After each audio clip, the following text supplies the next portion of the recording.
اعوذ باللہ من الشیطان الرجیم بسم اللہ الرحمن الرحیم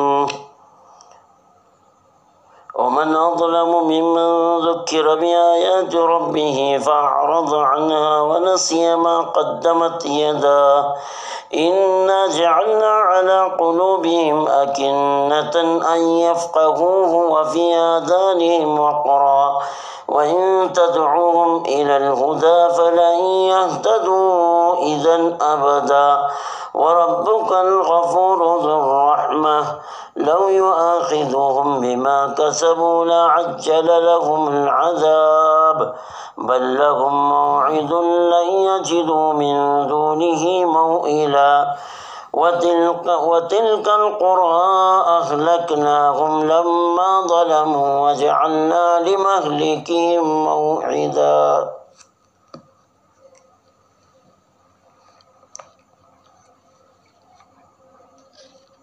دیکھیے بتایا گیا کہ اللہ تعالیٰ نے رسولوں کو بشارت اور ڈرانا دونوں کام کے لیے بھیجا تھا، تاکہ یہ بتا دیں کہ اللہ تعالیٰ نے جنت رکھی ہے، اللہ نے نعمتیں رکھی ہیں، اور یہ ڈرائیں کہ اللہ کا عذاب بھی ہے، پکڑ بھی ہے.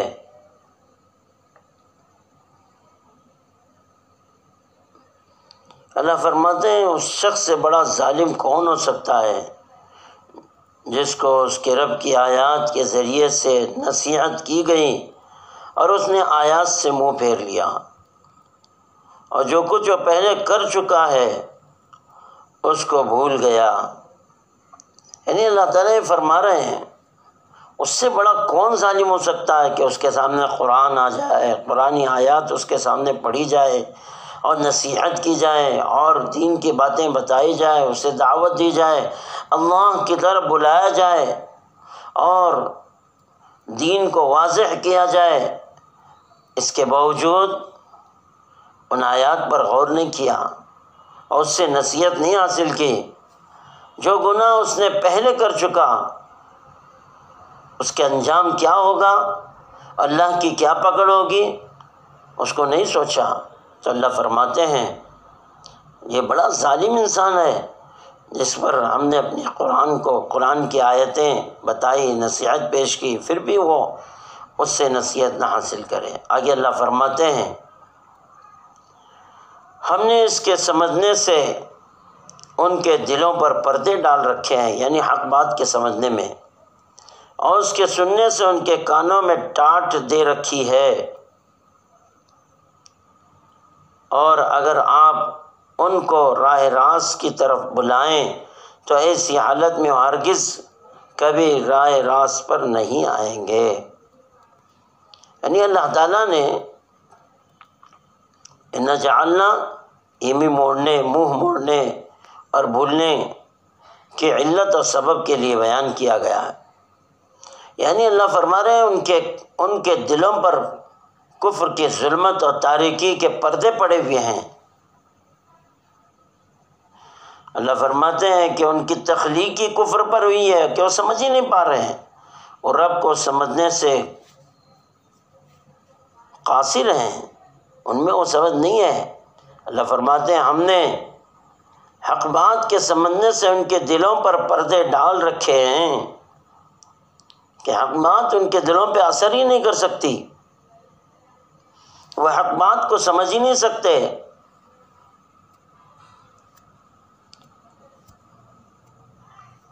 وقرا یعنی ان کے کانوں میں پورے طور پر سننے کی صلاحیت ہم نے نہیں عطا کی. اگر دین کی بات، ہدایت کی بات، دعوت کی بات ان کی طرف کی جائے تو ان میں صلاحیت نہیں ہے کہ وہ سن سکیں، کیونکہ اللہ تعالیٰ ان کے دلوں میں اور کانوں میں پردے ڈال دیے ہیں. ان کو گرانی محسوس ہوتی ہے ایسی باتوں کے سننے سے. وہ ہرگز ہدایت پر نہیں آ سکتے. یعنی اس سے مراد کافر ہیں جن کا ایمان لانا بالکل کبھی بھی ایمان وہ نہیں لا سکتے. اللہ فرماتے ہیں وہ اللہ کے علم میں یہ کبھی ایمان نہیں لا سکتے، وہ کافر ہی رہیں گے. ان کے دلوں کو اللہ نے مہر مار دی، ان کا ذکر کیا. اللہ فرماتے ہیں اس کے باوجود اللہ کا رحم و کرم کیسا ہے. وَرَبُّكَ الْغَفُورُ ذُو الرَّحْمَةِ، آپ کا رب بڑا مغفرت کرنے والا رحمت والا ہے. اگر ان سے ان کے اعمال پر داروگیر کرنے لگتا تو ان پر فوراً ہی عذاب واقع کر دیتا، بلکہ ان کے واسطے ایک معین وقت ہے کہ اس سے اللہ تعالیٰ کا وعدہ جو یقینی ہے کوئی پناہ کی جگہ نہیں پا سکتے. اللہ تعالیٰ کا تو اپنا وعدہ ہے، اللہ کو چھوڑ کے کوئی پناہ کی جگہ انہیں مل ہی نہیں سکتی. بہت زیادہ مغفرت کرنے والا اللہ تعالیٰ، جو اللہ سے رجوع ہو، معافی مانگے. کتنا ہی خطرناک کافر ہو، جب اللہ کی طرف رجوع ہو جاتا ہے تو اللہ پچھلے سارے گناہوں کو اس کے معاف کر دیتے ہیں اور اس کو ایسے بنا دیتے ہیں جیسے وہ ابھی ماں کے پیٹ سے پیدا ہو، اس پر کوئی گناہ ہی باقی نہیں رہتا ہے. بہت زیادہ صفت رحمت اللہ میں موجود ہے کہ وہ بندوں سے چاہتا ہے کہ اس کی طرف رجوع کریں. اس لیے حدیث میں آتا ہے اللہ تعالیٰ ہر رات یہ اعلان کرتے ہیں حل من مستغفر یغفر له، حل من مسترزق یرزق له، کیا ہے کوئی مغفرت چاہنے والا کہ میں اسے معاف کر دوں، کیا ہے کوئی رزق چاہنے والا کہ میں اسے رزق دے دوں. اللہ تعالیٰ نے رحم کیا، کرم کیا. اگر اللہ تعالیٰ کسی کو پکڑنے پہ آئے تو کوئی بچ نہیں سکتا. اگر اللہ کا عذاب واقع ہو جائے تو اسے کوئی روک نہیں سکتا. پھر بھی اللہ تعالیٰ نے ہر چیز کا ایک وقت معین کیا ہے. وہ جب چاہے گا اور جب اس کا وقت ہوگا وہ عذاب بھیجے گا. اور جب اللہ تعالیٰ نے رحم، کرم، شفقت کے دروازے کھول رکھے ہیں اور رمضان مبارک کا مہینہ چل رہا ہے اور یہ مغفرت کا مہینہ ہے، معافی کا مہینہ ہے. اللہ تعالیٰ معاف کرنے کا اعلان کرتے ہیں. اس لیے قرآن میں اللہ فرما رہے ہیں آپ کا رب بڑا مغفرت کرنے والا ہے. خوب اللہ سے معافی مانگے اپنے گناہوں پر، نافرمانی پر، ایک ایک گناہ کو یاد کر کے. اللہ تعالیٰ کے غفور اور رحیم ہونے کی یہی علامت ہے کہ اللہ نے قریش کو مہلت دی اور ان کو موقع عطا فرمایا کہ انہوں نے رسول اللہ صلی اللہ علیہ وسلم کے ساتھ عداوت کی اور انہوں نے ٹھان لیا تھا کہ ہم ان کے ساتھ ہمیشہ عداوت کریں گے اور ان کا ملیہ میٹ کریں گے، نعوذ باللہ ان کا دین ختم کریں گے. اللہ نے دکھا دیا کہ نبی نجات پا گئے، نبی کامیاب ہوئے، صحابہ کامیاب ہو گئے.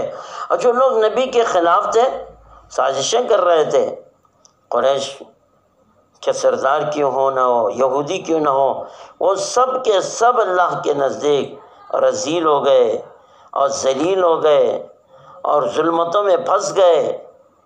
اسے اللہ تعالیٰ آگے فرما رہے ہیں وَتِلْكَ الْقُرَىٰ أَهْلَكْنَاهُمْ لَمَّا ظَلَمُوا وَجَعَلْنَا لِمَهْلِكِهِم مَّوْعِدًا.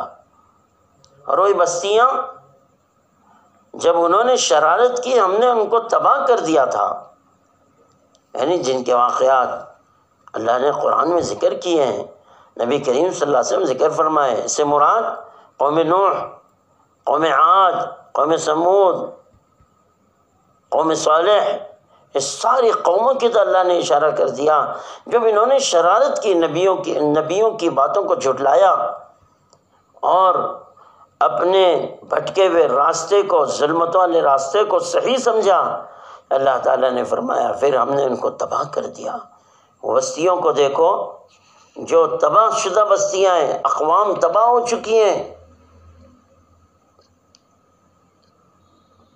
اللہ فرما رہے ہیں لما ظلموا، انہوں نے ظلم کیا اور ظلم قریش کی طرح انہوں نے بھی ظلم کیا تھا. پھر ہم نے ان کی کفر، معصیت اور گناہوں کی وجہ سے ہم نے انہیں ہلاک کر دیا. اللہ تعالیٰ کا ہر چیز میں ایک معین وقت ہے. اللہ تعالیٰ اس وقت پر اس کو پکڑتے ہیں اور ڈھیل بھی دنیا میں دیتے ہیں تاکہ وہ اللہ کی طرف رجوع کرے. ایک وقت اللہ نے اقوام کو عطا کیا، ڈھیل دی.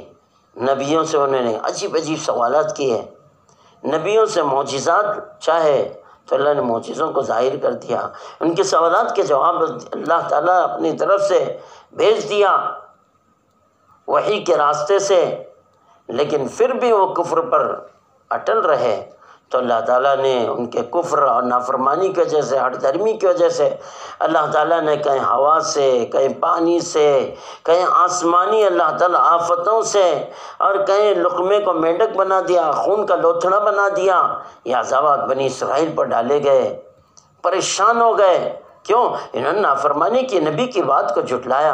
اسے اللہ تعالیٰ نے ایک موقع عطا فرمایا ہر مسلمان کے لیے، ہر انسان کے لیے، وہ توبہ کرے، انسانیت توبہ کر کے اللہ کے رجوع کرے، ایک اللہ کو مانے، اور مسلمانوں کے لیے اعلان کر دیا کہ تم آؤ، میں تمہیں معاف کروں گا، چاہے تم کتنے ہی گنہگار کیوں نہ ہو۔ اللہ نے اپنی رحمت کا، مغفرت کا اور معاف کرنے کے دروازے کھولے رکھے ہیں۔ حدیث میں آتا ہے جب تک سورج مشرق کے بجائے مغرب سے طلوع نہ ہو جائے اس سے پہلے معافی مانگ لو، میں تمہیں معاف کروں گا۔ جس دن سورج مشرق کے بجائے مغرب سے طلوع ہو جائے گا، مغفرت کے اور معافی کے دروازے اللہ، توبہ کے دروازے اللہ بند کر دے گا۔ یہ اللہ نے موقع عطا فرمایا۔ پتہ نہیں کل کا سورج کا کیا ہوگا، آنے والے دنوں میں کیا ہوگا۔